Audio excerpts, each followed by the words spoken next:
Welcome to Help, I Have Kids. I'm your host, Pam Marshall, a mom of 5 and a pediatric occupational therapist with over 35 years experience. This podcast is designed to equip you with practical tools, insights from experts, and real life stories. Because at the end of the day, you are the head of your child's care team. Each week, you'll hear from pediatric experts and fellow moms like you that will help build your confidence. They'll offer clarity and empower you to make informed decisions that work for your whole family.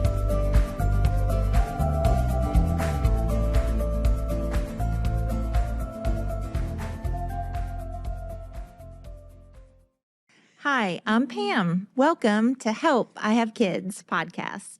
Today, episode 4, we're gearing up for a great school year with our guest, Heather Whitis. We're so glad you're here. Thank you. We're continuing our back to school series, and today our focus is getting your kids emotionally ready for the school year. From making friends to handling anxiety, easing those transitions, we've got you covered. I'm so excited to talk to Heather today. She is an expert mental health therapist and has always specialized in children, and her degree is a licensed marriage and family therapist. Heather, tell us a little about yourself. Okay. As Pam said, I'm Heather Whitis. I've been a marriage and family therapist specializing in pediatrics for over 21 years.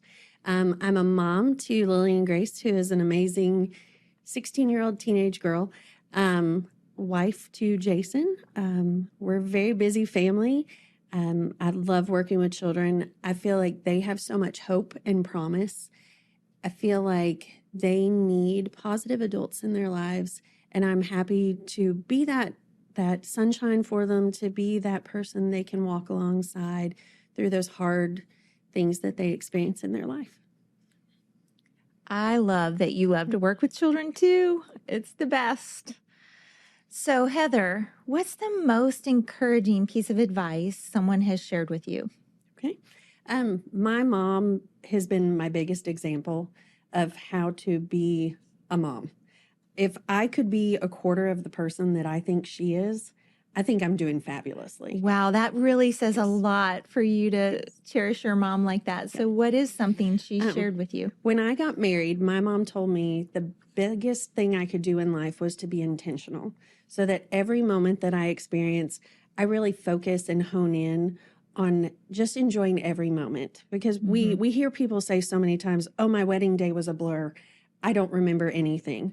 Or, oh my gosh, all these years have flown by, and how did we get here? And so I really try to just focus in and just really enjoy every moment. And she said when it came to parenting, to not, oh, I can't wait until this phase is over and we can do this. Or I can't wait until we get to this point.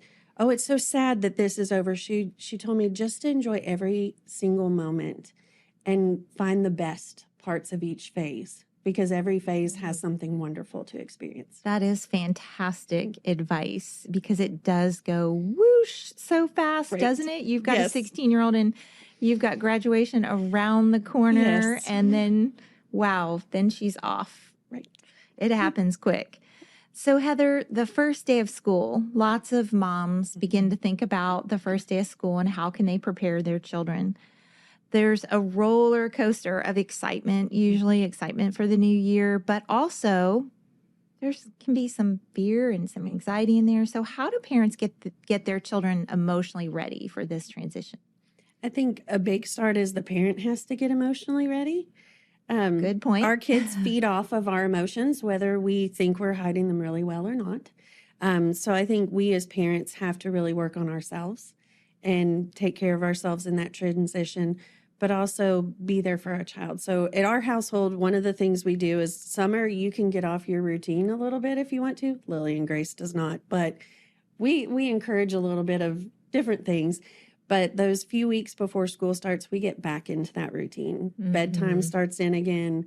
She actually gets up at 6 every morning anyway to go to work, but she gets back on that routine. Yeah. We start getting back into, she has school projects that she has to do before school starts. So we really try to find that routine and that reading list, that Yes. summer reading list. Yes. I highly recommend ordering those books before school is out Yes, we for do. the summer. We do at our house.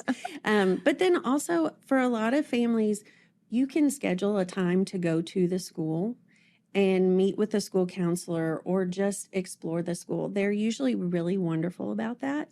I've met several families over at the school, got their school schedule, and we literally walk through, this is where your classroom is, this is where the lunchroom is, things like that, so that their anxiety can go down. That's really helpful, especially when they're in those big transition years like elementary to middle or middle to high school, when it's their first time in the building, just to go and physically walk the path they have to walk. I remember I used to color code, get a map, like the printed map of the school, and I would color code each class and draw my route out. And that way I didn't get confused. I knew what, and had a list of each color, what class it was and where I was going. So that does ease the anxiety. Lil's school built a new, beautiful facility. And even though she was already in high school last year, well, this current school year was her first year there. In that building. We set up a work day, a bunch of the parents and families did, and I made sure she went because my thinking was, this is a casual way for her to explore the school. Her friends are there. It's really fun. And she actually went home and she was like, I think I'm ready. And usually she gets a little anxious. So it was nice for her to feel secure going into it. That's a really good point to help them get ready. And back to your other point about parents being emotionally ready, I think I remember those key points, like kindergarten is a big one, right? Your little bitty's about to go off all day away from you and away from their typical routine. And that's such a big step in being around older children and all of those things, that I think that one really does take a mom being emotionally ready and not losing it or not a basket case on the first day of school. And,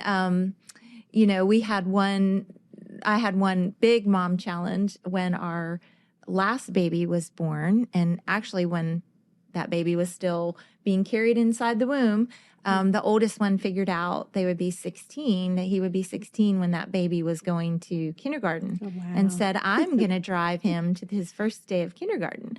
And it took my breath away. I was like, what? That's big. And so I had to start getting ready for that day 5 years before, 5.5 almost years before, because, that was a date. I wasn't going to interrupt that big brother privilege. And by golly, we have pictures of them.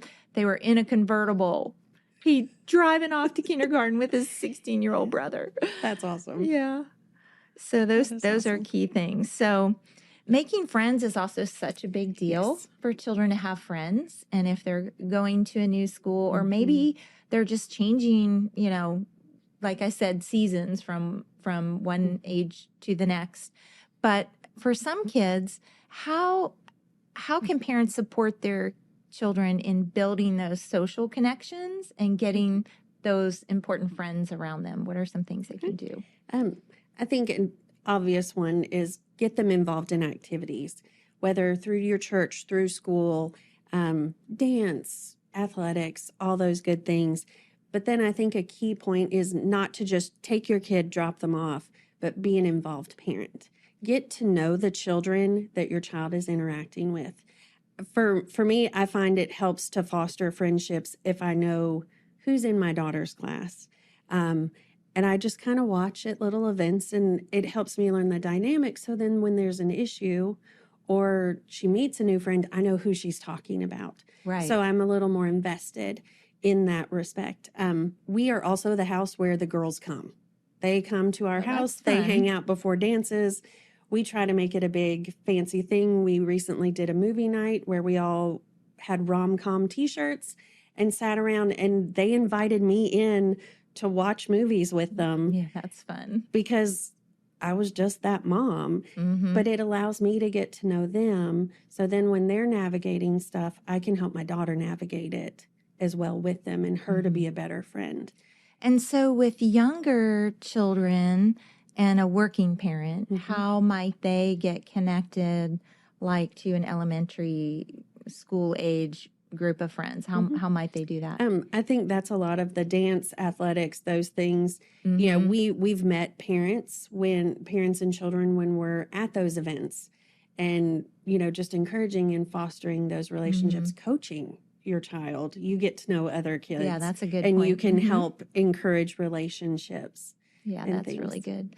I also, another strategy I remember using, because, you know, sometimes we're all very busy parents, but remembering that when you go in or out of the school, not to be in a rush, like building enough time that you can go back to the classroom. Like, for example, if there was a performance or something and maybe the parents were coming back to the classroom, or maybe there was a little time to walk with another parent and talk to them or meet them, is take advantage of some of those moments. If it's just a meeting or something that's being called for the parents, you know, really using those moments rather than just being on a time mission of in and out, rather looking around and seeing who you can get to know in those moments. Absolutely, because you also don't know, another parent might need a friend too. That is a good point. There's lots of parents, and that we need can friends. model friendship for our kids just by how we treat the adults around them too. That's a great point. I did love being the room mom. I liked doing that. Even when I worked, I found a way to try to do some of that. It was a lot of fun. So there are emotions for your child as they, you know, enter these different seasons, and emotions for mom. We hit on it a little bit here, talked about the mom emotions, but is there anything else, like when I think about that kindergarten transition or that very young, is there anything else that you would recommend to a mom to take care of their emotional health? I really think trying to find balance.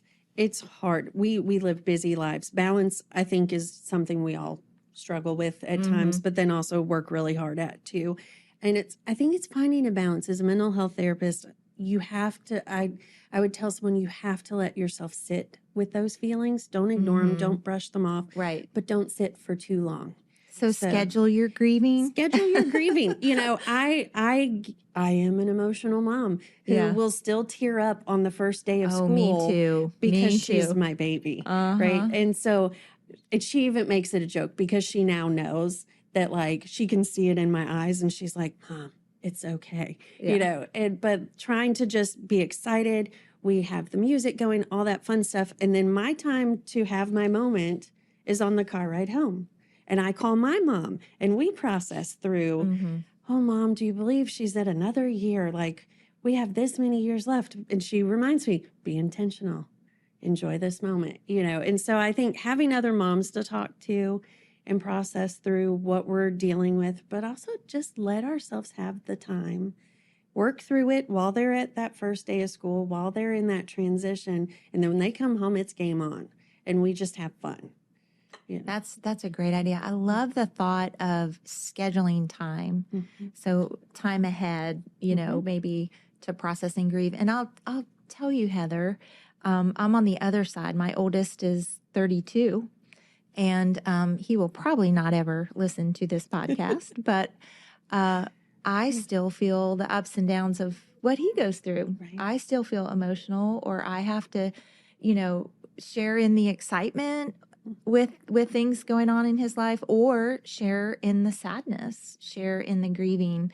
You know, it doesn't change as a mom. I think moms feel that way. Probably I don't have children older than 32, but I would imagine that's not going to change. Yeah, that's really good advice. So we're talking about moms managing their emotion. What do moms do if their children come home from school with big emotions and begin to face something hard? I can think of different places in my children's life. Like one had a very manipulative child in the classroom manipulating their behavior. Right. And that was a really odd situation to be in. Another time I remember just one of our children coming home, and they had always loved school, and all of a sudden saying things like, I don't want to go to school. That's hard. I don't like it, and they're sad, and they're so what do parents do when things like that happen? From my perspective, I think you address it. We cannot be afraid of our kids' emotions, but we have to keep our own in check in those moments. My daughter will say, "Mom, you get really passionate. Sometimes you need to, dial it back." And so finding once again that balance, but listening to them. Don't be afraid to ask the questions of what happened. Tell me the details, but not in an interrogating way. I've learned with my daughter, she is that child who gets in the car and you don't say, "Hey, kiddo, how was your day?" You give her a few minutes and then she just starts going. And she will tell me all the things. Other kids, you might have to pull it out a little bit more. But So give me an example of a question. Say you have a young elementary age child who you notice is struggling with something. What might be a way to ask that question? Or give me some examples of questions if I'm a mom wanting to know how do I face that? Sometimes just, I've noticed you seem quieter, more sad lately. Is there anything going on that we need to talk about? And depending on their answer, has anything changed at school? You might need to do a little more probing. They might be afraid to tell you something because they don't want to get themselves in trouble or get a child in trouble or think they're being a tattletale. And so letting them know, reassuring them, it's okay to share your heart. Mom's not going to be mad. Mom's not going to lose it, but mom can help you figure out what to do, and you don't have to do this alone. Good. With my daughter, she is one of those don't get anyone in trouble. And so we have a pact that we've done, since she was in elementary school, and we still do it. When does mom need to get involved? And that's what I will ask her. When do I need to get involved? Here's some skills you can use to try to handle this. But I need you to let me know when it's time for mom to do something. That is a great point, to equip them with skills to handle this situation. And are there like books or resources that how does a mom find those resources to use to build that emotional problem solving or friendship problem solving in their children? There's a lot of great books out there. There's wonderful books about dinosaurs who experience all these different things. I love Howard B. Wigglebottom. He's it's an online bunny, and they're social stories. And he struggles with his friends and he struggles with his emotions. And they have songs that you can watch and stories that they tell. If you just search Howard B. Wigglebottom, tons of things. But I also think just finding trusted adults as a parent that you can talk to, not being afraid to ask for help. It's okay if you need just a family member. It's okay if you need therapist to help you. I was going to say, when does a child need therapy? Like, what's a sign a cue that a parent should pursue maybe getting some mental health therapy for their child? I think every child's different, right? So the sign might be different for every child. But if a parent feels that it feels bigger than them or they need a little help navigating it, I think that's a perfect time to get started. Good thought. Also, if you notice a huge dramatic change in your child, they go from being this happy, carefree child who loved school to now all of a sudden they hate school and don't want to go. If it continues for a little bit, you probably should get them in with someone. If they're not talking to you, we need to get them talking to somebody. And how do you know a therapist is a right fit for your child? So that's a big step, right? You go pursue therapy, you get an appointment, but you've never met this person. Maybe you have a recommendation, but how do you know this person's connecting with your child? Like what would be a sign that a parent would know, oh, that's a right fit? Like, how do you know that? I think there's the mom gut that sometimes you just know a person is a good fit or a bad fit, but watching your child with a person, watching, do they seem to want to be with that person or do they not? It might take a few visits before a child gets comfortable to talk to somebody, but even just letting your child know, if you don't feel good with this person, we can try someone else. It's kind of like pants. Sometimes you have to try on a few pairs before you get the right fit. And it's the same with a therapist. Not everyone's going to bond with your child. So a mom shouldn't throw in the towel on therapy if the first person you try isn't a great fit. And is it acceptable for a mom to be in the first session? Is that a typical thing? Yeah. Absolutely. What we do is we try to gauge things on parent comfort, but also the child's comfort. Some parents are like, please take my child, go talk to them. This is their personal time. Other parents, they want to know how this is going. They want to be a comfort for their child. We will meet them wherever they're at and help them to find that space. That's a great tip for parents. So if they do pursue mental health counseling, they really want that therapist or that practice to kind of go on their terms. So if they're a mom that really wants to be in that first session, it sounds like that's the best thing for that mom. And then if a mom is like, no, I don't want to, just take them. I think this will go better if you just take them, then that's okay too. Yes. Okay. And that doesn't mean you don't have to negotiate times of, no, we need you in this session, or, could you give us a little time so we can bond more? Right. But it's truly in the beginning, where a family's at's where we need to be. Now I'm going to bring up a really hard topic, and that's when there's trauma, trauma in a child's life. Because for a child, I personally can share this. I came from a divorced home. In fact, the separation happened even before I was born. So I was brought into the trauma of that. Even though I had parents that loved me and there was nothing major going on, I didn't have, abuse like many children experience. But sometimes there's real trauma where one parent or a family member or a boyfriend or someone has hurt the child, and now they're working through that. What advice do you have for a mom who's going through that? Maybe it's just a divorce. Maybe it is a trauma. Something happened to their child. What would you say to that mom? I think a big piece of advice is they need to take care of themselves too. You can't take care of your child if you're struggling yourself. So they may need help separate from their child. It's easy for us sometimes to get so caught up and worried about our child that we forget that we're a person too, going through the same thing with similar or very different feelings. So I think taking care of themselves, but also being cautious not to push their feelings onto their child, because their child does have a different perspective of the situation. Especially in divorce, they might really still love the other parent and don't understand the anger, as they shouldn't, between the two parents. Right. So and not projecting that anger and teaching the child to be angry at the other parent. That's great. I know we're talking about back to school, but when you're talking about emotional health with big transitions like back to school, things come up like trauma, like it stirs up emotion sometimes as the child is journeying and getting older, and transitions always stir that up, don't they? Right. Yes. Yeah. Absolutely. Heather, you shared a tip with me about how your child can take a little bit of you with them when they're feeling anxious to school. Tell me about that. Yes, absolutely. So I was an anxious child, and I did not want to leave my mom. And there were tears, and she got a little frustrated. But her big thing was, how could she take a part of her with me? And so she loved, it was the 80s and 90s, so she loved lapel pins. And she would I remember those. Right?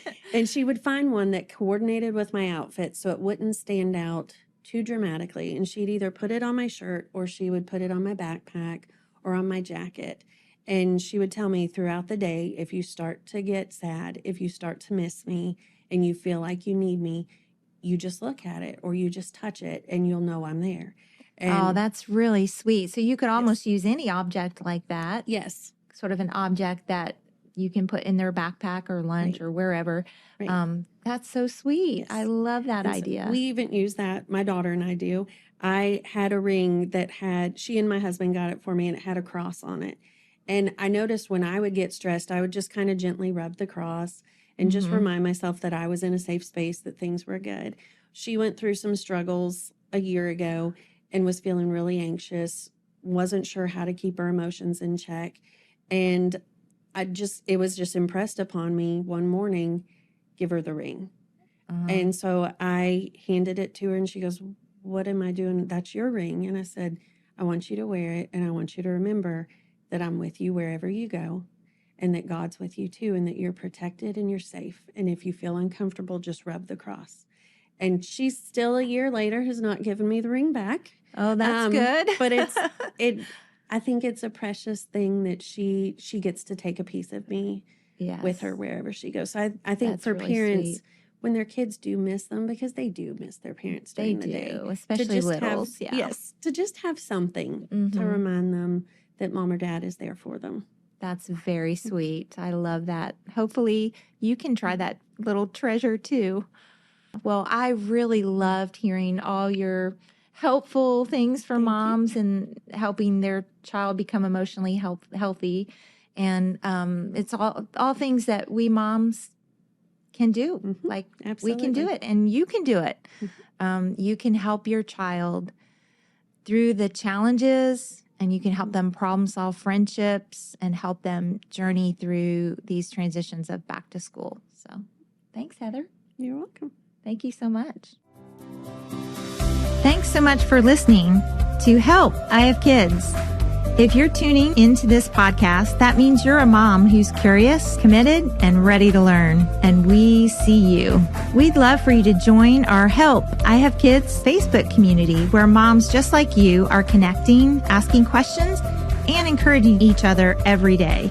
It's a space for real conversations, expert insight, and support from moms who get it, because we're all in this together. And if you know a mom who's feeling unsure or maybe overwhelmed, or just needs to be reminded that she can do it, she can advocate for her child with confidence, share this episode with her. We're building a village here, and we're glad you're a part of it.